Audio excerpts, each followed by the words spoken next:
ਜੀ ਡਾਕਟਰ ਸਾਹਿਬ, ਹੁਣ ਸਾਡੇ ਦਰਸ਼ਕਾਂ ਨੂੰ ਦੱਸੋ ਅੱਜ ਦੇ ਅਹਿਮ ਮੁੱਦੇ। ਦੇਖੋ, ਇਸ ਵੀਕਐਂਡ ਤੋਂ ਪਹਿਲਾਂ ਅਸੀਂ ਫਰਾਈਡੇ ਲਾਸਟ ਪ੍ਰੋਗਰਾਮ ਕੀਤਾ ਔਰ ਉਸੇ ਦਿਨ ਹੀ ਲੇਟ ਈਵਨਿੰਗ ਜਿਹੜੀ ਈਮੇਲ ਸਾਰੇ ਪਾਸੇ ਆਈ, ਕਿਉਂਕਿ ਜਿਨ੍ਹਾਂ ਨੇ ਵੀ ਜਥੇਦਾਰ ਜਗਤਾਰ ਸਿੰਘ ਹਵਾਰਾ ਸੰਬੰਧੀ ਜਿਹੜੀ ਪੈਟੀਸ਼ਨ ਵਾਈਟ ਹਾਊਸ ਨੂੰ ਐਡਰੈਸ ਕੀਤੀ ਸੀ, ਇਹ ਵੀ ਉਹਨਾਂ ਦਾ ਨੋਰਮ ਹੈ ਕਿ ਉਹ ਫਿਰ ਜਵਾਬ ਸਾਰਿਆਂ ਨੂੰ ਦਿੰਦੇ ਨੇ ਜਿਨ੍ਹਾਂ ਨੇ ਵੀ ਰਿਸਪੌਂਡ, ਯਾਨੀ 1,08,000 ਦੇ ਕਰੀਬ ਉਸ ਪੈਟੀਸ਼ਨ ਤੇ ਸਿਗਨੇਟਰੀ ਸਨ। ਸੋ ਸਭ ਨੂੰ ਉਹ ਆਈ ਔਰ ਮੈਂ ਵੀ ਜਦੋਂ ਰਸਤੇ ਦੇ ਵਿੱਚ ਸੀ ਵਾਸ਼ਿੰਗਟਨ ਦੇ, ਵੈਸੇ ਬਾਈ ਦੇ ਵੇ ਅਮਰੀਕਾ 'ਚ ਵੀ ਟ੍ਰੇਨਾਂ 'ਚ ਪਾਵਰ ਸਿਸਟਮ ਫੇਲ ਹੁੰਦਾ ਹੈ, ਬਾਲਟੀਮੋਰ ਦੇ ਨੇੜੇ ਪਾਵਰ ਸਿਸਟਮ ਫੇਲ ਹੋਇਆ, ਚਲਾਉਂਦੇ ਰਹੇ, ਚੱਲਿਆ ਨਹੀਂ। ਫਿਰ ਹਾਲਾਂ ਮੇਰੀ ਉਹ ਟ੍ਰੇਨ ਵਾਸ਼ਿੰਗਟਨ ਰਾਤ ਪਹੁੰਚਣੀ ਸੀ 1:30 ਵਜੇ, ਸੋ 1.5 ਘੰਟਾ ਫਿਰ ਬਾਲਟੀਮੋਰ ਰਿਹਾ, ਫਿਰ ਨਵੀਂ ਟ੍ਰੇਨ ਆਈ, ਫਿਰ ਸਵੇਰੇ 4 ਵਜੇ ਜਾ ਕੇ ਪਹੁੰਚੇ। ਮੈਂ ਕਿਹਾ ਇੱਥੇ ਵੀ ਆ ਗਿਆ ਸਾਊਥ ਏਸ਼ੀਆ, ਲੇਕਿਨ ਇਹ ਹੈ ਵੀ ਉਹਨਾਂ ਨੇ ਧਿਆਨ ਬੜਾ ਰੱਖਿਆ ਅੰਦਰ ਕਿ ਵੀ ਕਿਤੇ ਘਬਰਾ ਨਾ ਜਾਣ। ਵਿਚਾਲੇ ਜੇ ਜਾ ਕੇ ਗੱਡੀ ਖੜੀ ਹੋ ਗਈ ਜੀ, ਪਾਵਰ ਲਾਈਟਾਂ ਬੰਦ। ਸੋ ਚਲੋ ਰਾਹ ਦੇ ਵਿੱਚ ਮੈਂ ਦੇਖ ਲਿਆ, ਫਿਰ ਮੈਨੂੰ ਸੀ ਮੈਂ ਕਿਹਾ ਵੀ ਅਸੀਂ ਇਸ ਨੂੰ ਲਿਆਵਾਂਗੇ ਵਿਚਾਰ ਅਧੀਨ। ਬੇਸ਼ੱਕ ਕਿਉਂਕਿ ਇਹ ਜ਼ਰੂਰੀ ਹੈ, ਬਹੁਤ ਵਾਰ ਜਦੋਂ ਇਹ ਪੈਟੀਸ਼ਨ ਕੈਂਪੇਨ ਸ਼ੁਰੂ ਕੀਤਾ ਜਾਂਦਾ ਹੈ ਦੂਸਰੀਆਂ ਚੀਜ਼ਾਂ ਹੁੰਦੀਆਂ ਨੇ ਔਰ ਬਹੁਤ ਸਾਰੇ ਕਹਿਣਗੇ ਜੀ ਕੀ ਫਾਇਦਾ। ਹੁਣ ਵੀ ਬੇਸ਼ੱਕ ਇੰਡੀਅਨ ਏਜੰਸੀਆਂ ਦੀ ਇਹ ਕੰਪਲਸ਼ਨ ਬਣ ਜਾਂਦੀ ਹੈ ਕਿ ਉਹਨਾਂ ਨੇ ਖਬਰ ਨੂੰ ਚੁੱਕਣਾ, ਔਰ ਬਹੁਤਿਆਂ ਨੇ ਹੈਡਲਾਈਨ ਜਿਹੜੀ ਇਹਨਾਂ ਦੀ ਏਜੰਸੀ ਨਿਊਜ਼ ਵੀ ਸੀ PTI ਦੀ ਲਾਈ ਕਿ ਜੀ white house refuses to intervene or this that, ਇਹ ਦੱਸਣ ਲਈ ਜਿਵੇਂ ਉਹਨਾਂ ਦਾ। ਔਰ ਇੱਕ ਸਾਡੇ ਨੇ ਵੀਰ ਜਿਨ੍ਹਾਂ ਨੇ ਲਿਖਿਆ ਵੀ ਉਸ ਲਾਈਨ ਦੇ ਉੱਤੇ। ਲੇਕਿਨ ਮੈਂ ਸਮਝਦਾ ਵੀ ਇਹ ਵੀ ਸਾਡੇ ਦੁਸ਼ਮਣ ਦੀ ਇੱਕ ਬੇਈਮਾਨੀ ਦੀ ਕਲਾ ਹੈ ਕਿ ਜਿੱਥੇ ਜਿਹੜੀ ਗੱਲ ਸਾਡੇ ਹੱਕ ਦੀ ਹੁੰਦੀ ਹੈ ਉਹਨੂੰ ਵੀ ਉਹ ਐਸਾ ਟਵਿਸਟ ਕਰਦੇ ਨੇ ਕਿ ਸਾਡੇ ਵੀ ਸਮਝਣ ਤੋਂ ਇਨਕਾਰੀ ਹੁੰਦੇ ਨੇ ਕਿ ਜੀ ਇਹ ਜਿਹੜਾ ਇਹ ਸਾਡੇ, ਉਹਨਾਂ ਨੇ ਤਾਂ ਕਿਹਾ ਜੀ ਅਸੀਂ ਤਾਂ ਇੰਟਰਵੀਨ। ਹੁਣ ਉਹ ਕੀ ਐਕਸਪੈਕਟ ਕਰਦੇ ਸੀ ਵੀ ਵਾਈਟ ਹਾਊਸ ਇੰਡੀਅਨ ਗਵਰਨਮੈਂਟ ਨੂੰ ਕਿਹਾ ਜੀ ਜਥੇਦਾਰ ਹਵਾਰਾ ਨੂੰ ਛੱਡ ਦਿਓ ਜੀ। ਪਰ ਮੈਂ ਦੇਖਦਾ ਹਾਂ ਕਿ ਵੀ ਇਹ ਇੱਕ ਬਹੁਤ ਪੋਜ਼ਿਟਿਵ ਰਿਸਪੌਂਸ ਹੈ। ਕੱਲ ਦੇ ਜਿਸ ਪ੍ਰੋਗਰਾਮ ਦਾ ਮੈਂ ਜ਼ਿਕਰ ਕੀਤਾ, ਮੈਂ ਉਹਦੇ 'ਚ ਵੀ ਵੇਰਵੇ ਨਾਲ ਇਹਨੂੰ ਡਿਸਕਸ ਕੀਤਾ ਸੀ ਔਰ ਇਹ ਬਹੁਤ ਵੱਡੀ ਗੱਲ। ਹਾਲਾਂ ਬੇਸ਼ੱਕ ਇਹ ਕੋਈ ਅਮਰੀਕਨ ਸੰਵਿਧਾਨ 'ਚ ਨਹੀਂ ਲਿਖਿਆ ਹੋਇਆ ਕਿ ਵੀ ਲੱਖ ਬੰਦਾ ਜੇ ਪਟੀਸ਼ਨ ਕਰੇਗਾ ਤਾਂ ਜ਼ਰੂਰੀ ਜਵਾਬ। ਇੱਕ ਪਰੰਪਰਾ ਹੈ ਜਾਂ ਇੱਕ ਉਹ ਸਮਝਦੇ ਨੇ ਕਿ ਵੀ ਦਾ ਪੀਪਲ, ਅਸੀਂ ਲੋਕ, ਜਦੋਂ ਉਹ ਲਿਖਦੇ ਨੇ ਤੇ ਵਾਈਟ ਹਾਊਸ ਸਮਝਦਾ ਹੈ ਵੀ ਜੇ 1 ਲੱਖ ਬੰਦਾ ਜਾਂ ਬੰਦੀਆਂ 1 ਮਹੀਨੇ ਦੇ ਪੀਰੀਅਡ 'ਚ ਉਨੇ ਕੋ ਸਿਗਨੇਚਰ ਕਰ ਦਿੰਦੇ ਨੇ ਤਾਂ ਉਹਨੂੰ ਰਿਸਪੌਂਡ ਕਰਦੇ ਨੇ, ਪਰ ਜ਼ਰੂਰੀ ਨਹੀਂ ਕਈ ਵਾਰ ਉਹ ਨਾ ਵੀ ਕਰਨ। ਸੋ ਪਹਿਲੀ ਗੱਲ ਤਾਂ ਉਹਨਾਂ ਦਾ ਰਿਸਪੌਂਡ ਕਰਨਾ ਇਸ ਗੱਲ ਨੂੰ, ਕਿਉਂਕਿ ਇਹ ਬੜਾ ਡਾਇਰੈਕਟ ਇਸ਼ੂ ਸੀ ਕਿ ਜਿਹਨੂੰ ਜਿਹੜਾ ਇੱਕ ਪੋਲੀਟੀਕਲ ਅਸੈਸੀਨੇਸ਼ਨ ਲਈ ਜਦੋਂ ਅਸੀਂ ਇਹਨਾਂ ਦੀ ਸ਼ਬਦਾਵਲੀ ਇਸਤੇਮਾਲ ਕਰੀਏ, ਸਜ਼ਾ ਯਾਫਤਾ ਨੇ, ਜੇਲ੍ਹ ਭੰਨ ਕੇ ਨਿਕਲੇ ਨੇ ਜਾਂ ਦੂਜੇ, ਤੇ ਲੱਖ ਸਿੱਖ ਉਹਨਾਂ ਦੇ ਪਿੱਛੇ ਖੜਾ ਹੈ ਕਿ ਵੀ ਸਾਡੇ ਧਾਰਮਿਕ ਜਥੇਦਾਰ ਨੂੰ ਉਹਦੀ ਰਿਹਾਈ ਲਈ ਕਹੋ। ਹਾਲਾਂਕਿ ਮੈਨੂੰ ਵੀ ਇਹ ਲੱਗਦਾ ਸੀ ਕਿ ਹੋ ਸਕਦਾ ਹੈ ਇਹਨੂੰ ਉਹ ਰਿਸਪੌਂਡ ਨਾ ਕਰ, ਕਿਉਂਕਿ ਪਹਿਲੇ ਤਾਂ ਇਸ਼ੂ ਸੀ ਕਿ ਓਬਾਮਾ ਜਾ ਰਿਹਾ ਹੈ, ਆਰਟੀਕਲ 25B, ਦੂਸਰੇ ਮੋਰ ਇਸ਼ੂ ਸੀ। ਇਹ ਮੱਚ ਮੋਰ ਐਡਵਾਂਸਡ ਗੱਲ ਸੀ ਸਾਡੇ ਨੁਕਤਾ ਨਿਗਾਹ ਤੋਂ। ਔਰ ਜਦੋਂ ਅਸੀਂ ਇਹਨਾਂ ਦਾ ਰਿਸਪੌਂਸ ਦੇਖਦੇ ਹਾਂ, ਇਹ ਸਪੈਸੀਫਿਕਲੀ ਡਰਾਫਟਡ ਹੈ ਜਵਾਬ। ਇੱਕ ਤਾਂ ਹੁੰਦਾ ਨਾ ਸਾਡੇ ਉੱਥੇ ਬੈਠੇ ਨੇ ਵੱਡੇ ਬਾਬੂ, received your application dated this will do the needful, ਥੱਲੇ ਘੁੱਗੀ ਮਾਰੇ, ਉਹ ਸਭ ਸਟੈਂਡਰਡ ਜਵਾਬ ਹੁੰਦਾ, ਸਭ ਨੂੰ ਉਹੀ ਦਿੱਤਾ ਹੁੰਦਾ। ਲੇਕਿਨ ਇਹ ਬੜਾ ਕੇਅਰਫੁਲੀ ਉਹਨਾਂ ਨੇ ਇਸ ਜਵਾਬ ਨੂੰ ਜਿਹੜਾ ਉਹ ਬਣਾਇਆ ਔਰ ਭੇਜਿਆ। ਔਰ ਜੇ ਅਸੀਂ ਈਵਨ ਹੈਡਲਾਈਨ ਤੋਂ ਹੀ ਦੇਖੀਏ ਤਾਂ ਉਸ ਨੂੰ ਹੀ ਅਸੀਂ ਇੱਕ ਪੋਜ਼ਿਟਿਵ ਤੌਰ ਤੇ ਦੇਖਦੇ ਹਾਂ। ਇਹ ਵੀ the people petitions White House government, ਔਰ ਹੈਡਲਾਈਨ ਸੈਕੰਡ, ਇਹ response to your petition on the release of Jathedar Hawara. ਹੁਣ ਤੁਹਾਡੀ ਜਥੇਦਾਰ ਹਵਾਰਾ ਦੀ ਰਿਹਾਈ ਸੰਬੰਧੀ ਪੈਟੀਸ਼ਨ ਦਾ ਜਵਾਬ। ਸੋ ਜਥੇਦਾਰ ਹਵਾਰਾ ਦਾ ਉਹਨਾਂ ਨੇ ਵੀ ਲਿਖਤਾ, ਵਾਈਟ ਹਾਊਸ ਨੇ ਵੀ ਜੀ।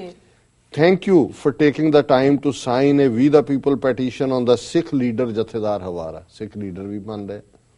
ਹੁਣ ਇਹਨੂੰ ਤੁਸੀਂ ਇੰਡੀਅਨ ਮੀਡੀਆ ਨੇ ਤਾਂ ਨਹੀਂ ਕਹਿਣਾ, ਉਹਨਾਂ ਤਾਂ ਉਹੀ ਕਹਿਣਾ ਕਿ ਜੀ ਉਹਨਾਂ ਨੇ ਕੋਈ ਨਹੀਂ ਕਿਹਾ ਜੀ ਅਸੀਂ ਕੁਛ ਨਹੀਂ ਕਰਨਾ। ਹੁਣ ਦਾ ਪ੍ਰੈਜ਼ੀਡੈਂਟ, ਹੁਣ ਜਿਸ ਤਰੀਕੇ ਨਾਲ ਸਪੈਸੀਫਿਕਲੀ ਡਰਾਫਟਡ ਜਵਾਬ ਹੈ, ਉਹਨਾਂ ਨੇ ਸਭ ਤੋਂ ਪਹਿਲਾਂ ਅਮਰੀਕਾ ਨੂੰ, ਜਿਹਨੂੰ ਕਹਿੰਦੇ ਵੀ ਆਪਣੇ ਡਿਫੈਂਸਿਵ ਹੋ ਗਏ ਜੀ, ਦੇਖੋ ਤੁਹਾਡੇ ਨਾਲ ਭਾਵੇਂ ਧੱਕਾ ਹੋ ਰਿਹਾ ਪਰ ਅਸੀਂ, ਸਾਡੇ ਪ੍ਰੈਜ਼ੀਡੈਂਟ ਨੇ ਇਸ ਆਵਾਜ਼ ਨੂੰ ਚੁੱਕਿਆ ਹੋਇਆ। ਔਰ ਉਹਨੇ ਕਿਹਾ the president has made clear that our nation's deep respect for religious liberty and pluralism must not stop at our shores.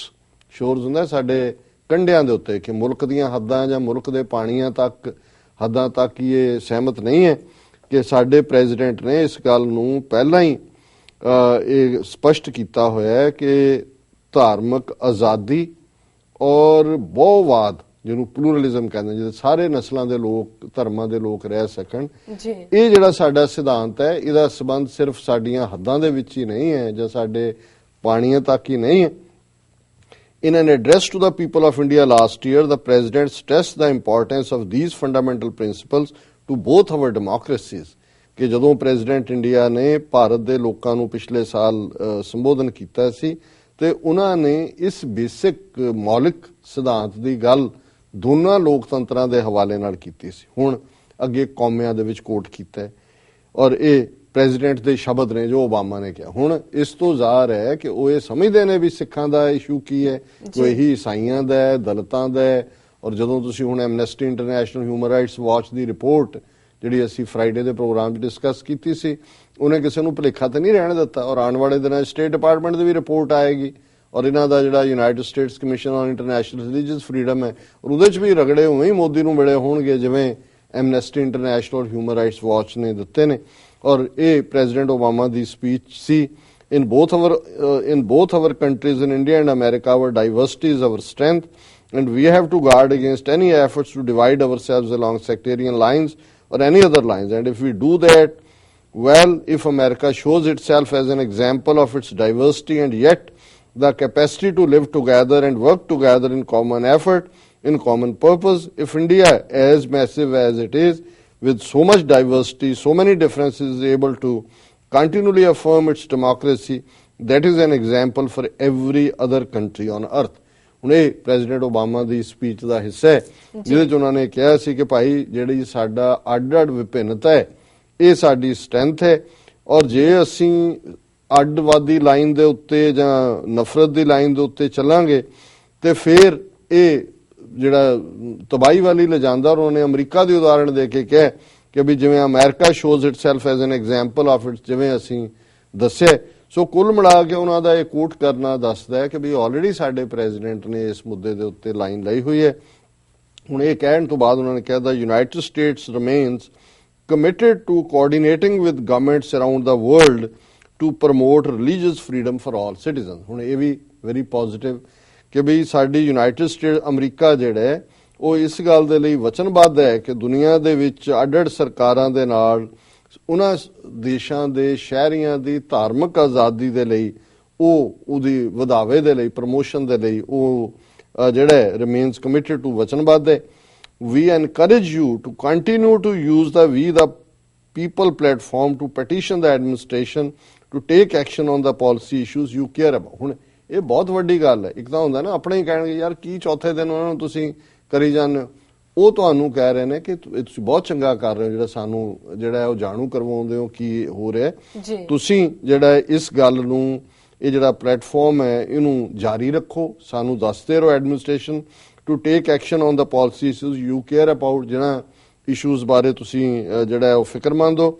But we can not comment here on the specific foreign criminal justice matter raised in your petition. ਇਹ ਵੀ ਬੜਾ polite ਤਰੀਕਾ ਹੈ।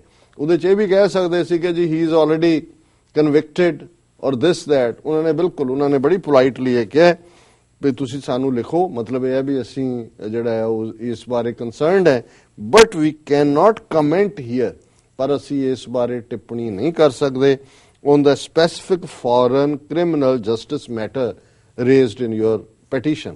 ਕਿਉਂਕਿ ਇੱਕ foreign land ਦੇ ਵਿੱਚ ਕਿਉਂਕਿ already justice system ਔਰ ਅਪਰਾਧਿਕ ਮਾਮਲੇ ਥੱਲੇ ਹੈ, ਔਰ ਇਹਦੇ 'ਚ ਅਸੀਂ ਜਿਹੜਾ ਉਹ ਇੰਟਰਫੀਅਰ ਜਿਹੜਾ ਉਸ ਬਾਰੇ ਅਸੀਂ ਟਿੱਪਣੀ ਨਹੀਂ ਕਰ ਸਕਦੇ।